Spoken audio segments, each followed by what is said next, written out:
We are live now. Okay. Is my voice clear? Yes, you are clear. Okay, that's great. Greetings to everybody over here right now. And here we are again here with an exciting session for everybody. And let's give a basic gist of whatever is going to happen today. So we are going to be talking about real-time Yes, PostgreSQL you are and clear. CDC architecture for spatial analytics and AI. So before that, let us first introduce ourselves very simply. And I'm here live with my co-host Nandini Govind. Hi guys, I'm from New Delhi. Okay, so thank you, Nandini, and everybody. We would like to see how many people are live. Yes, I guess people are joining now. Okay.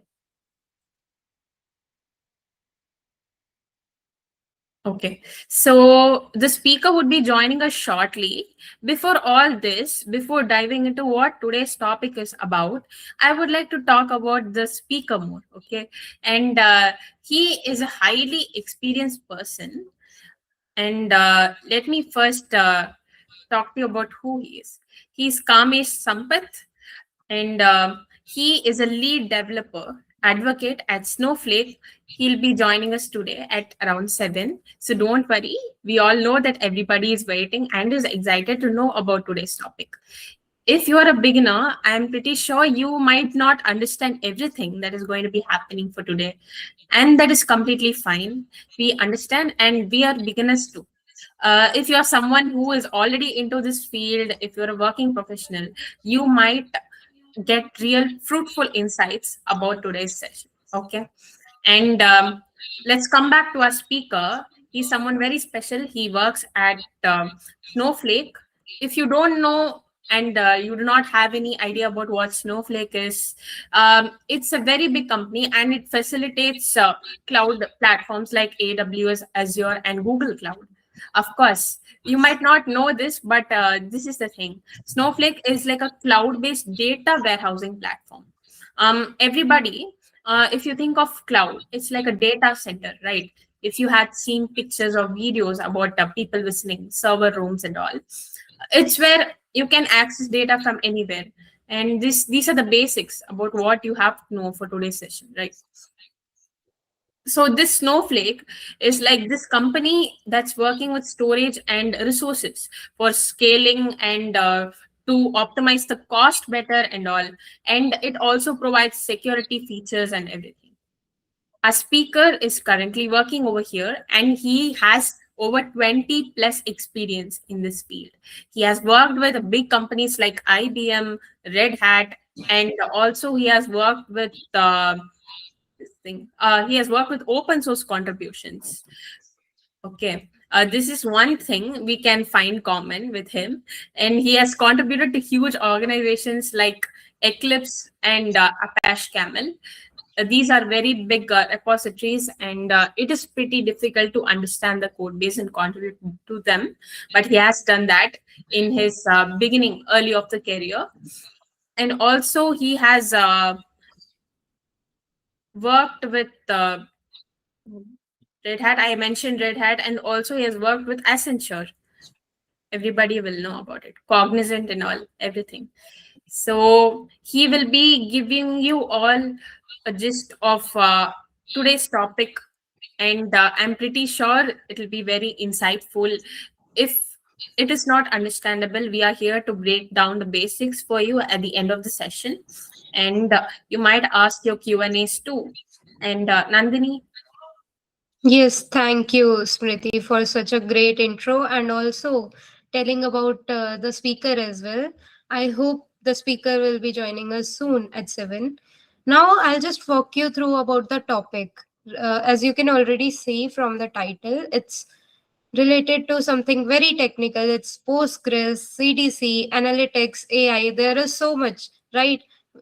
Some of you might be feeling overwhelming.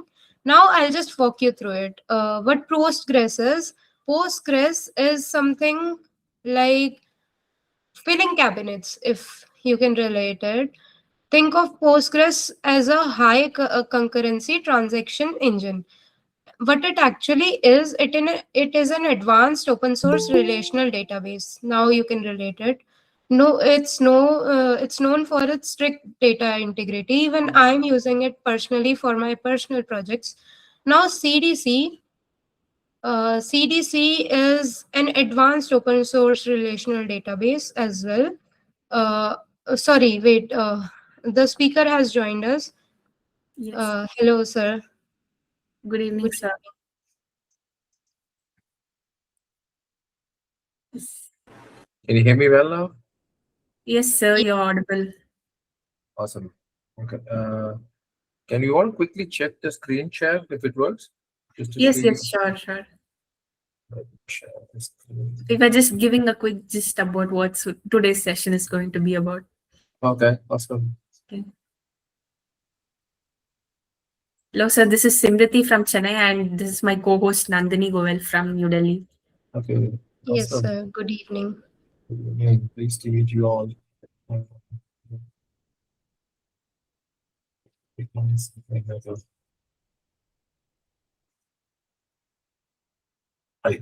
Uh, Let me see if I have to rejoin because I have enabled some security settings. Let me rejoin again. Give me one minute. Sure, sure. Sure.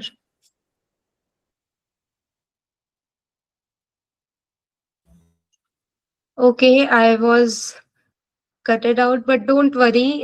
The speaker is here to introduce you about the CDC and everything that you are wondering about.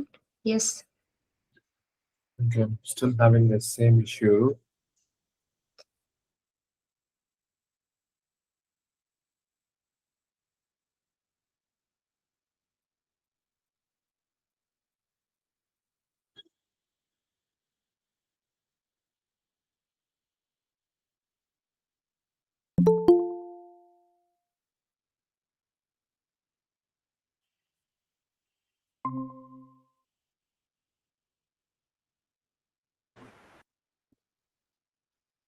Can you see me now? One minute, I just need to still see if uh, as my screen share works now. Yes, it's visible. Visible, right? Okay. Is the font good? All right. So, is the are you able to see the fonts clearly on the Yes. screen? 30 minutes. It's planned for 30 minutes. Hmm. Okay. And then I'm just going to start with the demo, and then I'll go to the slides later. Okay. So Yes. that's the plan. All right. So slides is very informative. So the slides are not shareable. So probably people, if they ask them, like you can just let them know because for reasons we don't share the slides outside. So but the demo sources and everything is right available. I'll share it with the people. Okay. There's a QR code there. Okay. All right. Then I'm all good. If you want me to put across.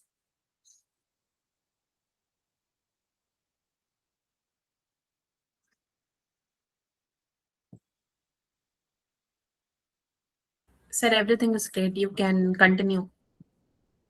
All right. Hello, everyone. Myself, Kamesh. I'm a lead developer advocate at Snowflake. And pleased to meet you all on this little session about using Postgres, turn milliseconds from milliseconds to insights. It's going to use a bunch of open source Postgres extension, basically, and CDC architecture and everything. It's a demo fill session. So the plan is for me to get from demo and then come back to the slides and then talk to give you about few context and all of that stuff. So let me get started with my demo. Probably this one. Yeah. All right. So so as you see on my screen, so imagine I'm just going to play a little role play here before we get there. So you see on my screen, this is my dashboard using Streamlit. If you heard about Streamlit, Streamlit is another open source project that has built beautiful widgets, uh, technically used for giving insights from data.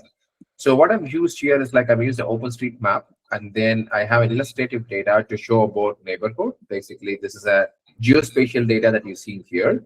For example, I took out Bangalore's neighborhood. Again, it's an illustrative data. It's nothing. It's not a concrete data.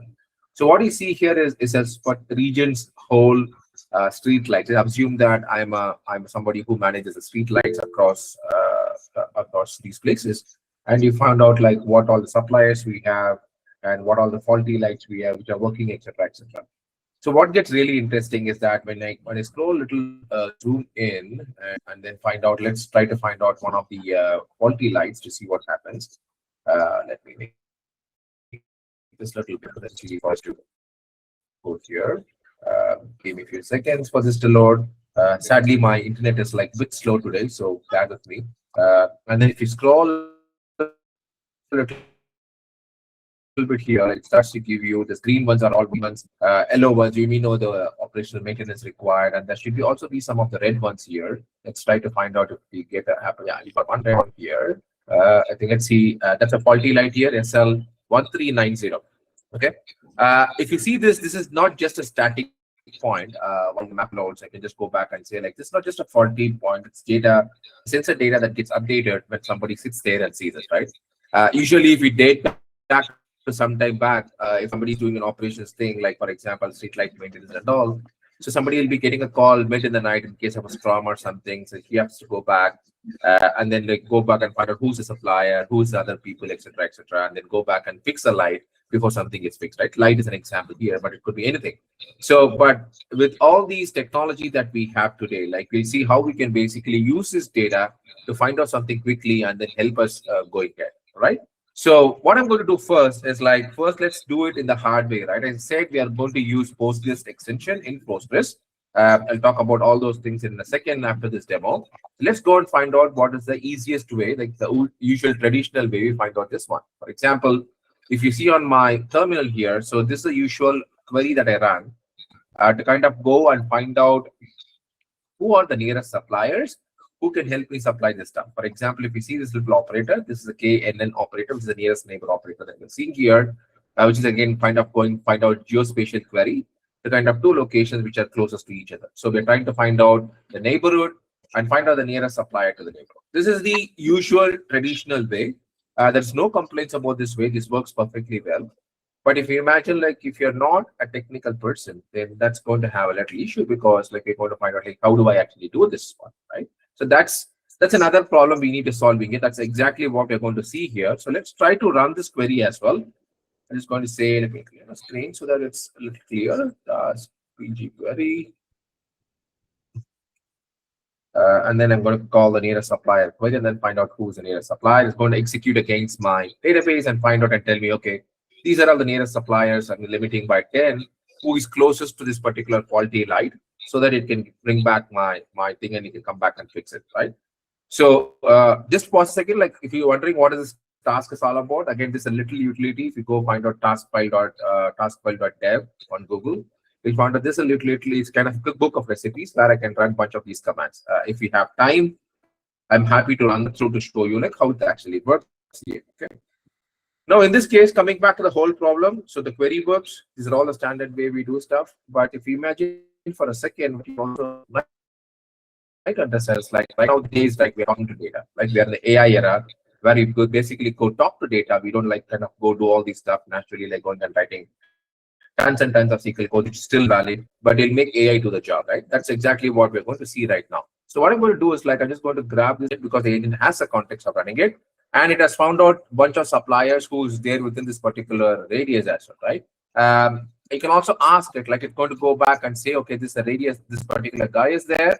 It got the WKT location, which is a well-known text format, which is getting stored there. So it's going to convert that into latitude and longitude stuff and plot the whole stuff on a map so that, like, if you are a supplier, you find this out.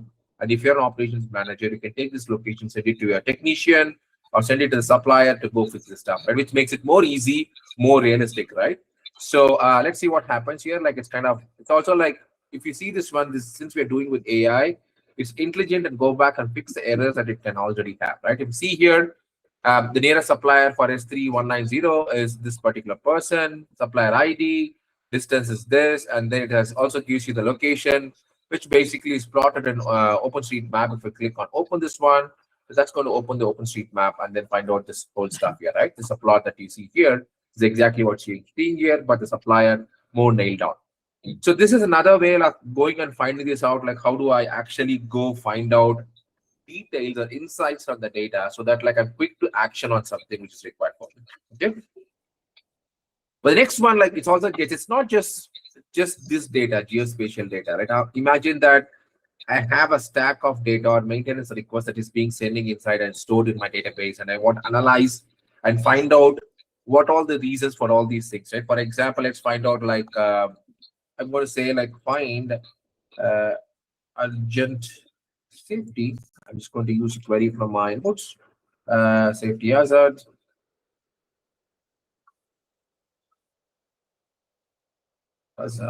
involving rain and water. Okay. Or let's say or what. It's again, I'm using all English natural language to kind of find these questions. Now, when you do this whole stuff, is going to use something called as context search. I'll talk about that in a second. So what this basically is doing right here is kind of like going and searching unstructured data to go and find the data out, right? So we need to say like earlier it was a SQL query, it was a structured table, data was getting from the table. Now it went into the unstructured data and find out few of these people, like where critical issues are found for this particular bulb, sparking from junction is a fire hazard, another fire hazard, a bunch of fire hazards here, water logging, flood damage. So all these maintenance requests we keep storing inside your system if you're operations people of a particular municipality or something. And it just gets inside, and now it gave you all the details about like where this whole stuff is there. For example, again, going back to the whole stuff, this time I used Google Map instead of OpenStreetMap just to demonstrate that we can use both these maps here. The concept gives you all the data, but this time it's on the unstructured data. So right now, the whole point here is like we are not just having the data as a static point, a static data in your database. We're trying to go find out.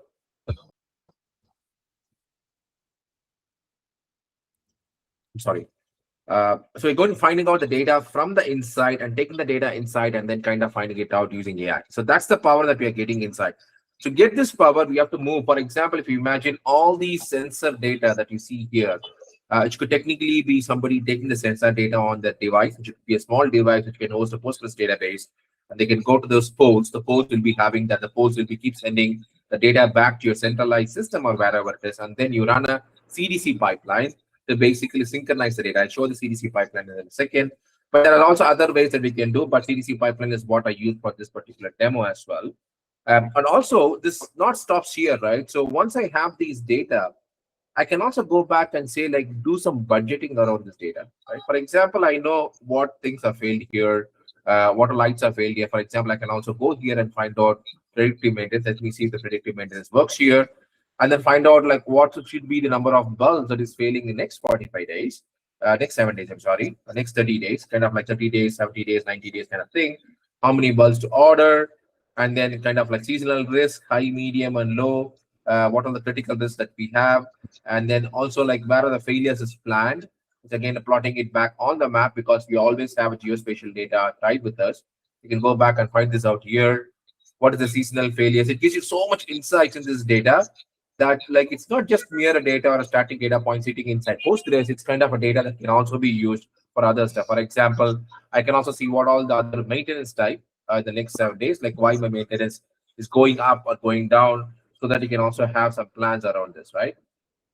Apart from this is more of an operational kind of things, right? Also, like if you see at the management level, let's imagine that I also want to do like, okay, come on, tell me the forecast for the next monsoon or something, right? So let's do that and see like what you want to understand, right? I'm just going to run this query again. I think I have a query. I don't need to remember. Help me budget for, let me say this, my own question. Let me budget for next monsoon. Sorry, I changed my keyboard today, so and then I'm having a trouble getting my muscle memory back. So so it's kind of like going on, sharing this out to saying, okay, help me budget for next monsoon. So this is now going to go back to all your data. You see that you have a season data, we have the neighborhood data, we have a failure data, we have a lot of data points. It's kind of going to go all this data out and then kind of analyze. If we have an historical prediction, it's also going to take back the historical predictions and come back and say how this is going to basically work. And then like it's kind of like tell you like, okay, this is what the budget is going to be. Let's give some time for this query to run and then show like what exactly the cost will be, how much it's going to be there, so that like it helps you to plan for the next monsoon season, right? This is a very important stuff as part of analytics, because we want the idea like how much it will cost, how much labor it's there, what bulbs are needed there, who are the suppliers who can help. So these are some data which right now we are sitting down on a console, like what you see in Snowflake Intelligence is again a Snowflake stuff, and then kind of giving you all those data, right? So this is giving me a key projections for next monsoon, like 63 seats are going to fail, the risk level is this much, what is the prediction data, and it also gives you some budget around, like it's going to cost you like approximately 94,000. There's something which costs between 5 to 7 lakhs. So it's kind of giving you all these details from the historical data that you have. So now, if you imagine for a second, we are not just playing with a small amount of geospatial data that we have here, because we're using the geospatial data, taking this out, and then kind of deriving lots of other stuff from the Postgres data that is being sent from a very small lamp pole that is going to basically going to be there at each of your municipality. It's going to be send the data out, and then we are turning all these data into gold, right? Technically, because this information is very valid, so that like tomorrow when there's going to be another rain, another monsoon, another cyclone or something, we are always prepared because we know what needs to be fixed, what needs to be done. So this is again a way by which you can actually use the technology to real use. Again, all open source technologies involved, plus we're also using some kind of like Snowflake's proprietary technology of how to convert this data into gold using analytics, using Snowflake AI, because obviously we need an AI platform to kind of do this kind of questions on them. Okay. I think what I will do right now is quickly shift to the slides, considering the time we have, and then walk you through about this stuff. And then let's me start with a little intro about myself. Myself, Kamesh, I'm lead developer advocate at Snowflake, and I'm going to be talking about demystifying data and AI across. So anything data AI, just pick me on this. I have my social handles on those QR code. You can grab them out, reach out to me on socials. Happy to answer your questions. Happy to answer any ideas. All these demos and other stuff that I showed you right now, these are all open source, which means that you can go to GitHub, find these projects. I'll share you the links in a second, and then fork the projects and start to add in your own innovations. I know there's a lot of college kids out here who are listening to this. Obviously, please do go back, fork these repositories, cast your innovation on top of this. You're much, much better than doing this stuff than what I'm talking about. There's a lot of innovation is going to come out, right? So where you can find all these repositories, go here, scan this QR code again, and share this with the organizers as well, so that like they can send it across to everyone. So you can grab the whole thing. It's going to be a living Google Doc that I have. I'll show the Google Doc in a second, where I put on all the documentation, demo videos, demo repositories, YouTube videos, the blogs I write, everything is there, including my social handles again. So that like you can find out all these demos that I'm talking about, even if you have missed out, okay, what's Snowflake Intelligence, what's Snowflake Cortex. I think it's a separate session of its own, but not for today. So you can also find out those documentations to get started with a trial link as well. It's a kind of like 30-day trial that you can get out, where you get $400 credit, no credit cards required. You can just sign up for Snowflake and try exactly what I showed you right now, right? So which is going to make things more easy for you. So let's start with few things here, and then I'll touch upon few other things if we have time. So I talked about a lot about Postgres, and I think most of you should be knowing about Postgres by now. And right now, this is what the statistic that we got lately, like how Postgres is leading its popularity. I just touched this about like when I started my career 25 years back, Postgres was my first software that I used in my career, like where I wrote the create table thing. So still, it's very sentimental for me when I talk about Postgres. And it's growing in popularity is not only that it started in 1995, and it's little interest about Postgres, because like if as I said, some of them know about Postgres, some of them don't know. This is interest of people who know about, just want to know about Postgres. Started in 1995.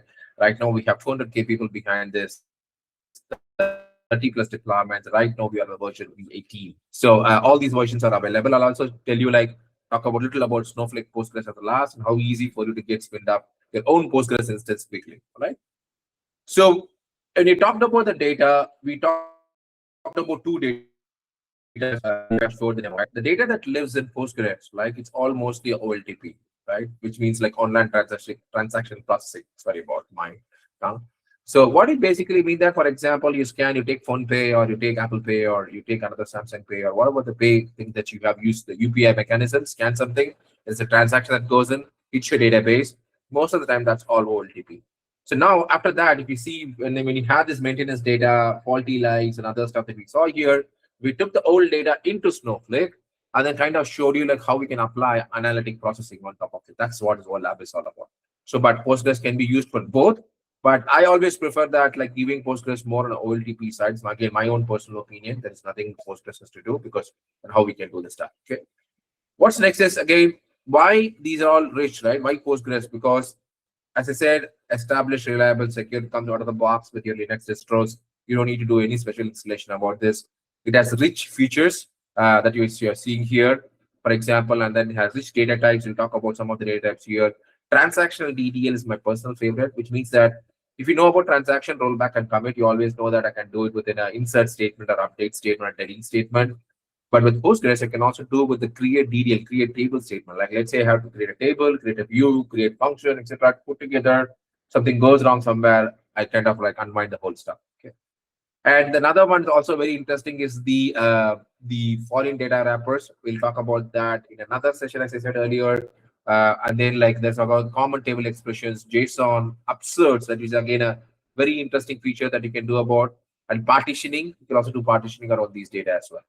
And another, my own favorite of this is continued innovation, where you keep adding new extensions, which is a way of plugging in features and functionality into the core Postgres. Postgres is one example of classic example of one of the extensions. We'll talk about few in a slide to come.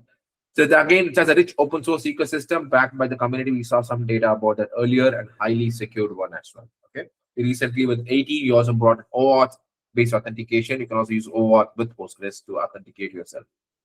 So with structured and unstructured data, this is what takes me another level of why Postgres is. Like we have custom data types, domains, enums, the standard ones. Vector is the one that is used to store two-dimensional, n-dimensional floating point numbers, technically used in semantic search. And you also have JSON-B to kind of basically do JSON storage on a table, right? Basically the structured JSON as well. And this is what is the highlight of today, like where you have tons of extension that you can add on top of Postgres. I think, for example, if you saw in this example that we did right now, we had PG vector extension added, and then we have few more extensions. I think Postgres extension is added. So all these extensions are right now available for you within the thing, right? When you do /dx inside, you'll find out what extensions you want, right? All the other extensions, PGTRM, which is help you to kind of do kind of like fuzzy search, like search, kind of stuff. That's again another nice one to have always. And then you also have, I think, Postgres. This is what you saw about geospatial data, where I was able to pick out the Postgres data from there and starting using this right across, right? So all these extensions, they are not available out of the box. So you can go to postgres.org site, go to the extensions and find out the extensions which you want. The extensions will have its own installation instruction. Like basically, you need to add a binary to your distro, obviously the Docker container in that other case, and then kind of do the create extension, and then this extension becomes available for you, right?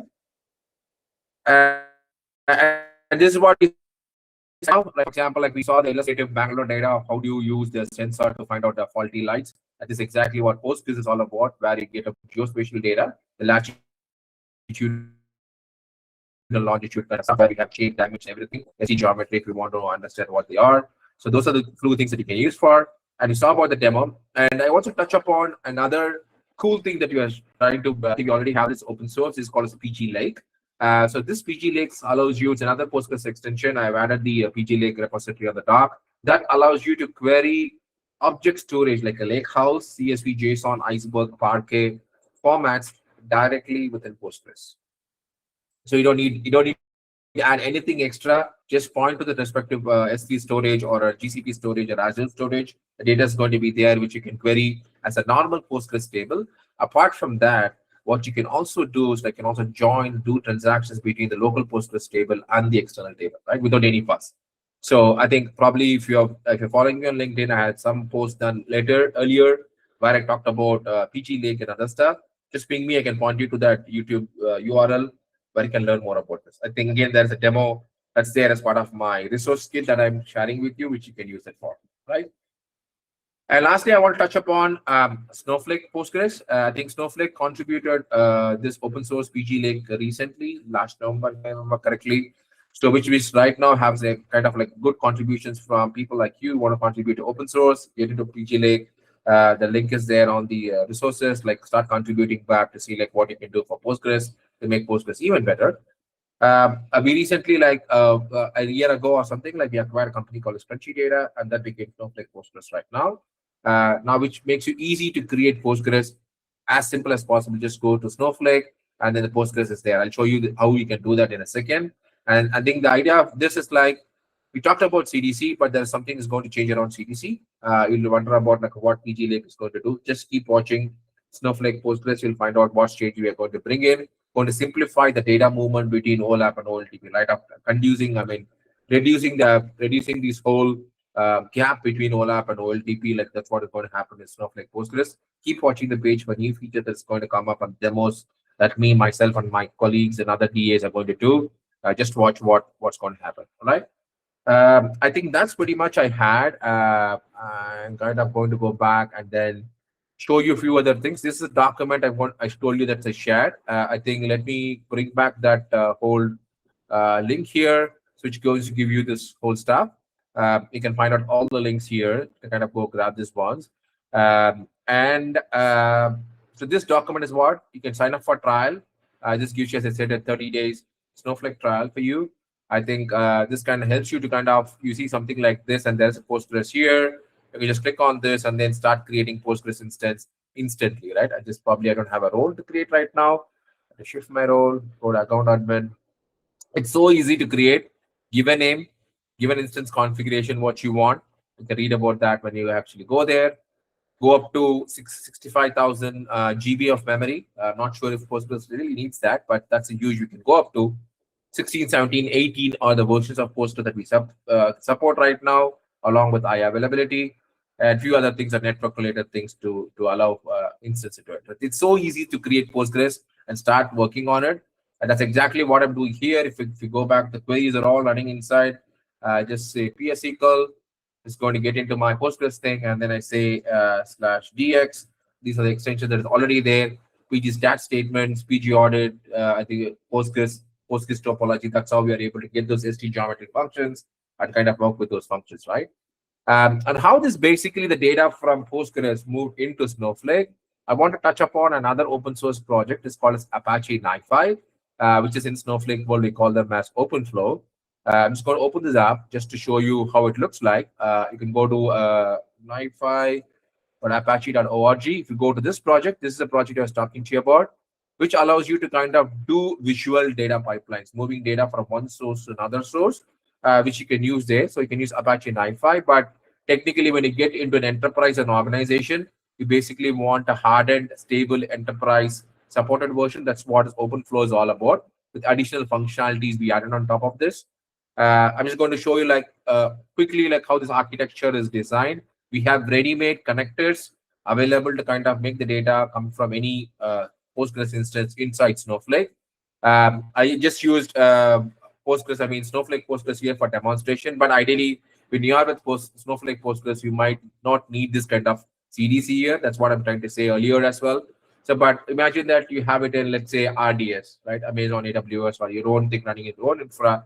If you want to bring in, there is a tutorial which basically talks to you about how to write a Postgres CDC connector, bring the data inside Snowflake. And then let's say I open this runtime environment here, and then I have to authenticate again. So once I have all those things there, I think it's pretty easy. I just need to, the connectors are readily available. The streetlights demo, that's what you saw right now. I don't have anything syncing right now, so it's staying calm. So it has everything ready-made for you. We have a snapshot load, incremental load, streamless, stainless prevention, etc., etc., which totally controls everything. All I have to do for this is just to go configure the parameters for this. So when I add this connector, so the connector will give you some parameters. Let me go back here, parameters, and then I see these parameters here. I just need to give a few of them. What needs to be sensitive and other stuff, the Postgres connector stuff, usual ones, right? Your database identifier, the JDBC jar, Snowflake username and password, the publication of Postgres, that's it, right? Once you have done this, then everything is going to start flowing inside. Okay. Again, as I said, this itself, it's a topic of its own. I cannot just talk about the CDC and other stuff, right, as part of this whole session that we have here. So I think that's pretty much I have. Like once you're inside Snowflake, go to AI/ML, just explore this. This is going to be the funniest part that you're going to love in the AI world. Yeah, how do we create agents? How do we create other stuff? And then like I have put something like in this documentation, if you go down, we have something like quick starts. So where you can also try quick starts here. I just put it split it across all the major things, AI/ML and other stuff, which you can try to learn AI/ML yourself. There's also a North-Star education program which you can also use to get yourself certified on basics of Snowflake and few other things that you get a Coursera certification as the end of the day, right? I think I'm covering quite a lot of stuff right now. I think I just have a few other stuff, like there are a bunch of videos that I've dropped in, and this is the AI maintenance video. If you want to go back and see what exactly explained, go and click this video. Like you'll see the whole stuff that I told you right now, rightly available there. And yeah, and then we have a bunch of demo repositories for you. All right. And then all the resources are there. So ping me back in case if you have questions. Happy to answer the questions over LinkedIn, GitHub, or anywhere you want answers. I think I got 3 more minutes left. Probably I'll take some questions if there are any.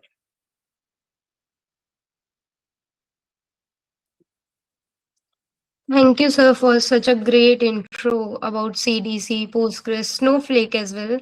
I'll be using Snowflake in my personal projects for sure because I am working with Postgres right now, and it was such a terrible experience because it's just that the workbench, it feels so overwhelming sometimes because there are so many things, right?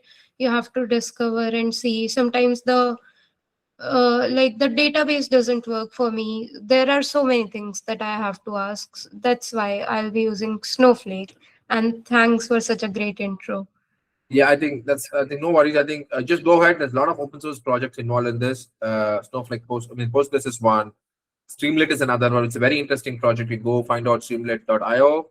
Go find out the stuff. Like you'll really love Streamlit because it gives you those widgets which I showed you on my dashboard. They're all created using Streamlit.